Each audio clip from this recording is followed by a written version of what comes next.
श्रीमत्कुंज विहारणे नमः। श्री स्वामी हरिदास विजयतीर्थराम। धर्मराज युधिष्ठिर पांडवों में सबसे बड़े थे। युधिष्ठिर सत्यवादी, धर्ममूर्ति, सरल, विनयी, दंभ काम क्रोध रहित, दयालु, गौ ब्राह्मण प्रतिपालक, विद्वान, ज्ञानी, धैर्य संपन्न, क्षमाशील, तपस्वी, मातृ पितृ गुरु भक्त और भगवान श्री कृष्ण के परम भक्त थे। धर्म के अंश से उत्पन्न होने के कारण वे धर्म के गूढ़ तत्व को जानते थे। धर्म और सत्य की सूक्ष्मतर भावनाओं का यदि पांडवों में किसी के अंदर पूरा विकास हुआ था तो वह धर्मराज युधिष्ठिर ही थे। सत्य और क्षमा इनके सहज सद्गुण थे। बड़े से बड़े विकट प्रसंगों में भी इन्होंने सत्य और क्षमा को खूब निभाया। हस्तिनापुर में दूध कीड़ा में हारने पर दुशासन के द्वारा द्रौपदी का चीरहरण हो रहा है। भीम अर्जुन सरीखे योद्धा बड़े भाई का इशारा पाते ही कुरुकुल का नाश करने को तत्पर हैं। भीम वाक्य प्रहार करते हुए भी बड़े भाई के संकोच से मन महसूस रहे हैं, परंतु धर्मराज धर्म के लिए चुपचाप सब सुन रहे हैं, सह रहे हैं। नित्य शत्रु दुर्योधन अपना ऐश्वर्य दिखलाकर उनका हृदय दुखाने के लिए द्वैतवन में जाता है। अर्जुन का मित्र चित्रसेन गंधर्व कौरवों की बुरी नीयत जानकर उन सबको जीतकर स्त्रियों सहित कैद कर लेता है। युद्ध से भागे हुए कौरवों के अमात्य युधिष्ठिर की शरण आते हैं और दुर्योधन तथा कुरुकुल की स्त्रियों को छुड़ाने के लिए युधिष्ठिर से अनुरोध करते हैं। भीम प्रसन्न होकर कहते हैं, अच्छा हुआ, हमारे करने का काम दूसरों ने कर दिया। परंतु धर्मराज दूसरे ही चिंतन में, उन्हें भीम के वचन नहीं सुहाते। वे कहते हैं, भाई, यह समय कठोर वचन कहने का नहीं है। पहली बात तो यह कि ये लोग हमारी शरण आए हैं और भयभीत आश्रितों की रक्षा करना क्षत्रियों का कर्तव्य है। दूसरे, अपनी जाति में आपस में चाहे जितना कलह हो, जब कोई बाहर का दूसरा आकर हमें सताए या अपमान करे तब उसका हम सबको मिलकर अवश्य ही प्रतिकार करना चाहिए। हमारे भाइयों और पवित्र कुरुकुल की स्त्रियों को गंधर्व कैद कर लें और हम चुपचाप बैठे रहें, यह सर्वथा अनुचित है। आपस में विवाद होने पर वे 100 भाई और हम 5 भाई हैं, परंतु दूसरों का सामना करने के लिए हमें मिलकर 105 होना ही चाहिए। युधिष्ठिर ने फिर कहा, भाइयों, उठो, जाओ, शरणागत की रक्षा और कुल उद्धार के लिए चारों भाई जाओ और शीघ्र कुरुकुल की स्त्रियों के सहित दुर्योधन को छुड़ा कर लाओ। कैसी अजातशत्रुता, धर्मप्रियता और नीतिज्ञता! अजातशत्रु धर्मराज के वचन सुनकर अर्जुन प्रतिज्ञा करते हैं कि यदि दुर्योधन को उन लोगों ने शांति और प्रेम से नहीं छोड़ा तो आज गंधर्वराज के तप्त रुधिर से पृथ्वी की प्यास बुझाई जाएगी। परस्पर लड़ने वाले और दूसरों की शक्ति बढ़ाने वाले हम लोगों को इस चरित्र से शिक्षा ग्रहण करनी चाहिए। वन में द्रौपदी और भीम युद्ध के लिए धर्मराज को बेहद उत्तेजित करते हैं और जो मुंह में आता है सुनाते हैं, पर धर्मराज सत्य पर अटल हैं। वे कहते हैं, 12 वर्ष वन और 1 साल के अज्ञातवास की मैंने जो शर्त स्वीकार की है उसे मैं नहीं तोड़ सकता। मेरी सत्य प्रतिज्ञा को सुनो। मैं धर्म को अमरता और जीवन से श्रेष्ठ मानता हूं। सत्य के सामने राज्य, पुत्र, यश और धन आदि का कोई मूल्य नहीं है।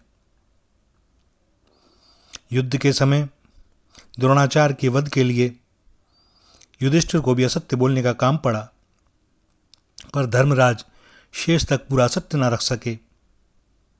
सत्य शब्द कुंजर का उच्चारण हो ही गया, क्योंकि भगवान के कहने से यह अफवाह फैलाई गई द्रोणाचार्य को युद्ध से विरत करने के लिए कि अश्वत्थामा का प्राणांत हो गया। द्रोणाचार्य को किसी की बात पर विश्वास नहीं था, सो उन्होंने युधिष्ठिर से पूछा, धर्मराज तुम ही बताओ क्या यह बात सत्य है? और धर्मराज ने कहा, अश्वत्थामा हतः नरो वा कुंजरो वा। इसका अर्थ यह था कि सेना में एक अश्वत्थामा नाम का हाथी था, उसे मार दिया गया था, क्योंकि भगवान जानते थे कि द्रोणाचार्य युधिष्ठिर से पूछेंगे तो युधिष्ठिर को बोलना पड़ेगा। और जब उन्होंने कहा कुंजरोवा, उस समय भगवान ने शंख बजा दिया और कुंजरोवा इस बात को द्रोणाचार्य सुन नहीं सके और अपने आप को युद्ध से विरत कर लिया और तब उनका वध कर दिया गया। युधिष्ठिर महाराज निष्काम धर्मात्मा थे। एक बार उन्होंने अपने भाई और द्रौपदी से कहा, सुनो, मैं धर्म का पालन इसलिए नहीं करता कि मुझे उसका पुण्य फल मिले। शास्त्रों की ऐसी आज्ञा है, इसलिए वैसा आचरण करता हूं। फल प्राप्ति के लिए धर्माचरण करने वाले सच्चे धार्मिक नहीं हैं, वरन धर्म और उसके फल का लेन देन करने वाले व्यापारी हैं। वन में यक्ष रूप धर्म के प्रश्नों का यथार्थ उत्तर देने पर जब धर्म युधिष्ठिर से कहने लगे, तुम्हारे इन चारों भाइयों में से तुम जिस एक को कहोगे उस एक को मैं जीवित कर दूंगा, तब युधिष्ठिर ने कहा, आप नकुल को जीवित कर दीजिए। यक्ष ने कहा, तुम्हें भी कौरवों से लड़ना है। भीम और अर्जुन अत्यंत बलवान हैं, तुम उनमें से एक को न जिलाकर नकुल के लिए क्यों प्रार्थना कर रहे हो? युधिष्ठिर ने उत्तर दिया, मेरी दो माताएं हैं, कुंती और माद्री। कुंती का तो मैं एक पुत्र जीवित हूं, तो माद्री का भी एक रहना चाहिए। मुझे राज्य की कोई परवाह नहीं है। और युधिष्ठिर की समबुद्धि देखकर धर्म ने अपना असली स्वरूप प्रकट कर सभी भाइयों को जीवित कर दिया। भगवान श्री कृष्ण ने जब वन में उपदेश दिया तब वे हाथ जोड़कर बोले, हे केशव, निसंदेह पांडवों की आप ही गति हैं। हम सब आपकी ही शरण हैं। हमारे जीवन के अवलंबन आप ही हैं। कैसी अनन्यता है भगवान के प्रति। द्रौपदी सहित पांचों पांडव हिमालय जाते हैं। एक कुत्ता भी साथ में चल रहा है। द्रौपदी और चारों भाई मार्ग में एक एक कर गिर पड़े। इंद्र रथ लेकर आते हैं और कहते हैं, महाराज रथ पर सवार होकर सदैव स्वर्ग पधारिए। और धर्मराज कहते हैं, यह कुत्ता मेरे साथ आ रहा है, इसको भी साथ चलने की आज्ञा दें। इंद्र कहते हैं, धर्मराज यह मोह कैसा? आप सिद्धि और अमर तत्व को प्राप्त हो चुके हैं, इस कुत्ते की को छोड़िए। धर्मराज ने कहा, देवराज ऐसा करना आर्यों का धर्म नहीं है। जिस ऐश्वर्य के लिए अपने भक्त का त्याग करना पड़ता हो वह मुझे नहीं चाहिए। मुझे स्वर्ग चाहे मिले ना मिले, पर इस कुत्ते को मैं नहीं त्याग सकता। इतने में वह कुत्ता अदृश्य हो गया और साक्षात धर्म प्रकट हो गए। बोले, राजन, मैंने तुम्हारे सत्य और कर्तव्य की निष्ठा देखने के लिए ही ऐसा किया था। तुम इस परीक्षा में उत्तीर्ण हुए। इसके बाद धर्मराज साक्षात धर्म और इंद्र के साथ रथ में बैठकर स्वर्ग में जाते हैं। वहां अपने भाई और द्रौपदी को न देखकर अकेले स्वर्ग में रहना भी उन्हें भाता नहीं। एक बार मिथ्या भाषण के कारण धर्मराज को मिथ्या नरक दिखलाया जाता है। उसमें वे सब भाइयों के सहित द्रौपदी का कल्पित आर्तनाद सुनते हैं और वहीं नरक के दुखों में रहना चाहते हैं। वे बोले, जहां मेरे भाई रहते हैं मैं भी वहीं रहूंगा। इतने में ही चारों ओर प्रकाश छा जाता है। माया निर्मित नरक यंत्रणा अदृश्य हो जाती है। समस्त देवता प्रकट होते हैं और महाराज युधिष्ठिर अपने भाइयों के सहित भगवान श्री कृष्ण का दर्शन करते हैं। भैया, धर्म पर चलना बड़ा कठिन है।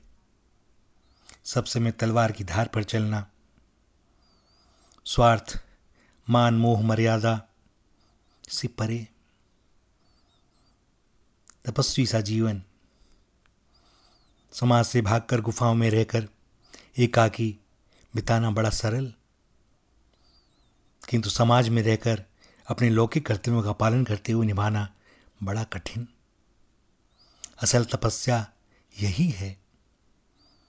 और इसीलिए दास का अनुभव है कि गृहस्थ धर्म में जो संत होते हैं वे बड़े विलक्षण होते हैं, क्योंकि सारी मर्यादाओं को निभाते हुए समाज के अंदर पल पल प्रतिकूल परिस्थितियों को देखते हुए, उनके बीच में से निकलते हुए, अपने धर्म को बचाते हुए जैसे वे चलते हैं, भैया यह केवल और केवल भगवान के प्रति उनकी अनन्यता के कारण ही संभव हो पाता है। श्री राधा, श्री राधा, श्री राधा।